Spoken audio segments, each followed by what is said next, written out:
आकाशवाणी भोपाल से प्रस्तुत हैं प्रादेशिक समाचार।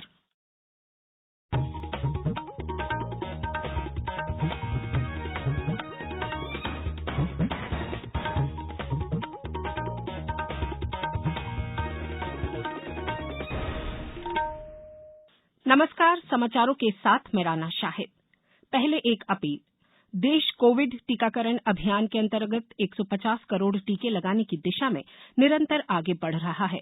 कोरोना वायरस का नया वेरिएंट मिलने से चिंताएं बढ़ी हैं। इसे देखते हुए श्रोताओं से हमारी अपील है कि यथाशीघ्र दोनों टीके लगवाएं और अन्य लोगों को भी टीके लगवाने के लिए प्रेरित करें। कृपया 3 सरल उपायों का पालन करें। मास्क लगाएं, 2 गज की सुरक्षित दूरी बनाए रखें, हाथ और चेहरा साफ रखें। कोविड से संबंधित किसी भी जानकारी और मार्गदर्शन के लिए राष्ट्रीय हेल्पलाइन नंबर 011-2397-8046 और 1075 पर संपर्क करें। अब इस बुलेटिन के समाचार।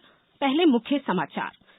मुख्यमंत्री ने कहा, राज्य के वन उत्पादों की बिक्री का विकेंद्रीकरण किया जाएगा। कोविड टीकाकरण महाअभियान में प्रदेश ने बनाया नया कीर्तिमान। मुख्यमंत्री ने कोविड निर्देशों के पालन को सामाजिक जिम्मेदारी बताया और विज्ञान के सहयोग से प्रदेश की अपार संपदा के इस्तेमाल से रोजगार के अवसर पैदा किए जा सकते हैं, मुख्यमंत्री ने कहा। अब समाचार विस्तार से। प्रदेश में वनोपज के विक्रय के वर्तमान प्रचलित कार्य का विकेंद्रीकरण किया जाएगा। पायलट प्रोजेक्ट के तहत वनवासियों और वन समितियों द्वारा प्रोडक्ट बनाओ और बेचो के कार्य को भी प्रोत्साहन दिया जाएगा। यह बात मुख्यमंत्री शिवराज सिंह चौहान ने कल भोपाल में अंतर्राष्ट्रीय वन मेले के उद्घाटन के अवसर पर कही। उन्होंने कहा कि लघु वनोपजों के प्रसंस्करण पर अधिक ध्यान दिया जाएगा। वन धन केंद्रों की संख्या बढ़ाई जाएगी। उनकी उत्पादित सामग्रियों की पुख्ता विपणन व्यवस्था की जाएगी। मुख्यमंत्री ने कहा कि प्रदेश में गेहूं, धान, चने का उत्पादन कार्य पारंपरिक रूप से बड़े पैमाने पर होता है। उन उत्पादनों के साथ ही चंदन की खेती, बांस उत्पादन, औषधियों के निर्माण में उपयोगी वनोपज के उत्पादन को बढ़ावा दिया जाएगा। पर्यावरण के लिए वनों को बचाना भी आवश्यक है और वनों से वनवासियों को आय भी हो, इसके प्रयास किए जाएंगे। वन विभाग द्वारा आयोजित अंतर्राष्ट्रीय वन मेले में वन मंत्री कुंवर विजय शाह, चिकित्सा शिक्षा मंत्री विश्वास सारंग, आयुष राज्य मंत्री रामकिशोर कावरे, प्रमुख सचिव वन अशोक वर्णवाल, जनप्रतिनिधि और प्रदेश के विभिन्न अंचलों से आए वन समितियों के सदस्य उपस्थित थे। मुख्यमंत्री श्री चौहान ने इंटरनेशनल हर्बल मेले में विभिन्न स्टॉल देखे और उत्पादों के बारे में जानकारी प्राप्त की। कल राज्य में चलाए गए टीकाकरण महाअभियान के 11वें चरण में 11,44,000 से अधिक वैक्सीन की डोज लगाई गई, जो कि एक रिकॉर्ड है। वैक्सीनेशन में मध्य प्रदेश लगातार रिकॉर्ड कायम कर रहा है। कल प्रदेश में 10 करोड़ वैक्सीन डोज लगने का रिकॉर्ड भी बना है। टीकाकरण महाअभियान 11 में कल रात्रि 9 बजे तक 11,44,361 नागरिकों को वैक्सीन की डोज लगाई जा चुकी है। प्रदेश में गर्भवती महिलाओं को वैक्सीन लगाने में भी मध्य प्रदेश देश में अग्रणीय है। कोविड वैक्सीनेशन में रिकॉर्ड बनाए जाने पर मुख्यमंत्री शिवराज सिंह चौहान ने प्रदेश की जागरूक जनता को धन्यवाद दिया है। मुख्यमंत्री श्री चौहान ने कहा कि प्रदेश में 100% टीकाकरण के लिए निरंतर चलाए जा रहे महाअभियानों से हम शीघ्र ही 100% पात्र लोगों को वैक्सीन की दोनों डोज लगाना सुनिश्चित कर लेंगे। मुख्यमंत्री ने कहा कि हमारा लक्ष्य है कि जल्द से जल्द मध्य प्रदेश के सभी नागरिकों को कोविड वैक्सीन की दोनों डोज लग जाए। गौरतलब है कि प्रदेश में अब तक 5,19,66,179 नागरिकों को वैक्सीन की प्रथम डोज और 4,81,90,69 नागरिकों को वैक्सीन की दोनों डोज लगाई जा चुकी है। मुख्यमंत्री ने प्रदेश के वन उत्पाद और जड़ी बूटियों से बनाए गए विंध्या हर्बल के उत्पादों को अधिक से अधिक उपयोग में लाने का आग्रह किया है। मुख्यमंत्री शिवराज सिंह चौहान ने यह आग्रह कल अंतर्राष्ट्रीय वन मेले के उद्घाटन के बाद मेला स्थल पर प्रदर्शित प्रदेश की वन औषधियों के स्टॉलों के निरीक्षण के दौरान किया। उन्होंने कहा कि हर्बल चाय, शहद, चिरौंजी हमारे ब्रांड हैं।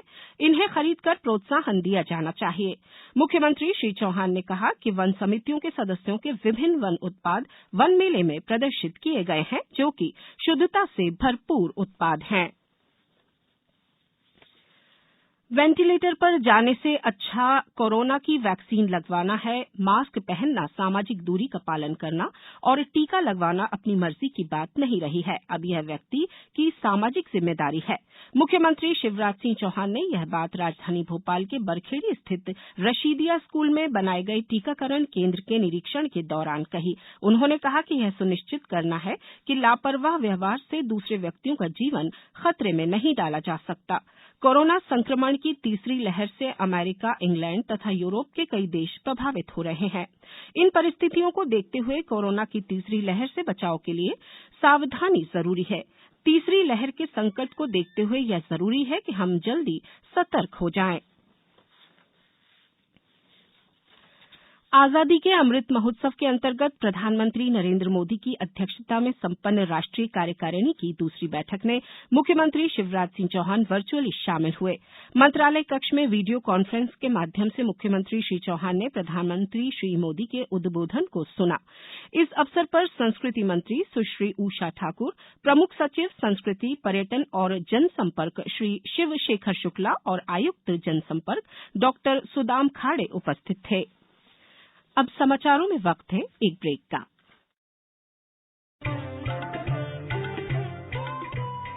कोविड-19 से बचाव और सुरक्षित रहने के 3 उपाय। मास्क लगाएं, 2 गज दूरी है जरूरी, सुरक्षित दूरी रखें, हाथ और मुंह साफ रखें।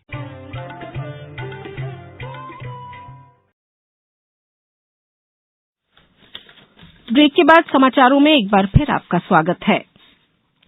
मुख्यमंत्री शिवराज सिंह चौहान ने कहा है कि भारत खगोल विज्ञान, गणित और आध्यात्म के क्षेत्र में लगातार आगे रहा है। विज्ञान के सहयोग से प्रदेश में अपार संपदा का उपयोग कर हम रोजगार के अवसर सृजित कर सकते हैं। मुख्यमंत्री ने यह बात मध्यप्रदेश विज्ञान सम्मेलन एवं प्रदर्शनी का मंत्रालय से उद्घाटन करते हुए कही। इस अवसर पर विज्ञान और प्रौद्योगिकी मंत्री ओम प्रकाश सकलेचा भी उपस्थित थे। मध्यप्रदेश विज्ञान सम्मेलन और प्रदर्शनी का आयोजन आईआईटी इंदौर में संपन्न हुआ। मुख्यमंत्री श्री चौहान ने कहा कि मध्यप्रदेश विज्ञान सम्मेलन महत्वपूर्ण आयोजन है। भारत में धर्म, साहित्य, संस्कृति, विज्ञान की परंपरा है। हमारा विज्ञान बहुत गौरवशाली और समृद्ध है। मुख्यमंत्री श्री चौहान ने कहा कि धर्म और विज्ञान एक दूसरे का समर्थन करते हैं। भारत ने खगोल विज्ञान, गणित आदि में महत्वपूर्ण योगदान दिया है। ब्रह्मगुप्त, वराह, मिहिर, भास्कराचार्य जैसे प्रसिद्ध गणितज्ञ हमारे यहां हुए हैं। शून्य का आविष्कार भी भारत में हुआ। उन्होंने कहा कि कृषि के मामले में हमें परिस्थितियों पर विचार करने की आवश्यकता है। रासायनिक खाद ने हमारे अन्न और सब्जियों को विषाक्त कर दिया है। परिणाम स्वरूप ऑर्गेनिक खेती की बात हो रही है। ग्लोबल वार्मिंग के कारण ग्लेशियर पिघल रहे हैं। इससे समुद्र का जलस्तर तो बढ़ेगा ही, साथ ही नदियां भी प्रभावित होंगी। मुख्यमंत्री श्री चौहान ने कहा कि केवल तकनीक ही नहीं बल्कि वैज्ञानिक दृष्टिकोण भी महत्वपूर्ण है। देश में प्रकृति पूजा वैज्ञानिक दृष्टिकोण का परिणाम थी। विकास के विषय में भी वैज्ञानिक दृष्टिकोण की आवश्यकता है। हमें संतुलन बनाए रखने की आवश्यकता है। मुख्यमंत्री श्री चौहान ने कहा कि लोकल को वोकल बनाने में बेहतर तकनीक का उपयोग सहयोगी सिद्ध होगा। मुख्यमंत्री श्री चौहान ने विज्ञान भारती मालवा टीम को बधाई देते हुए कहा, इस आयोजन से जो निष्कर्ष निकलेंगे उनके क्रियान्वयन के लिए वैज्ञानिकों, टेक्नोक्रेट्स और अधिकारियों की एक टीम बनाई जाएगी। अब कुछ समाचार संक्षेप में। आगरमालवा जिले में टीकाकरण अभियान के अंतर्गत 8,75,474 वैक्सीन के डोज लगाए जा चुके हैं। झाबुआ के शहीद चंद्रशेखर आजाद शासकीय स्नातकोत्तर महाविद्यालय और शासकीय आदर्श महाविद्यालय एवं जनजाति कार्य विभाग ने मिलकर विद्यार्थियों के लिए 12 जनवरी से निःशुल्क कक्षाएं शुरू करने का निर्णय लिया है। अखिल भारतीय विद्यार्थी परिषद का 67वां राष्ट्रीय अधिवेशन जबलपुर में होगा। 24 से 26 दिसंबर के बीच होने वाले इस अधिवेशन में नोबेल पुरस्कार विजेता कैलाश सत्यार्थी भी शामिल होंगे। इस बुलेटिन में फिलहाल इतना ही। अंत में एक अपील, मास्क और 2 गज की दूरी, हाथ धोना भी है जरूरी। नमस्कार।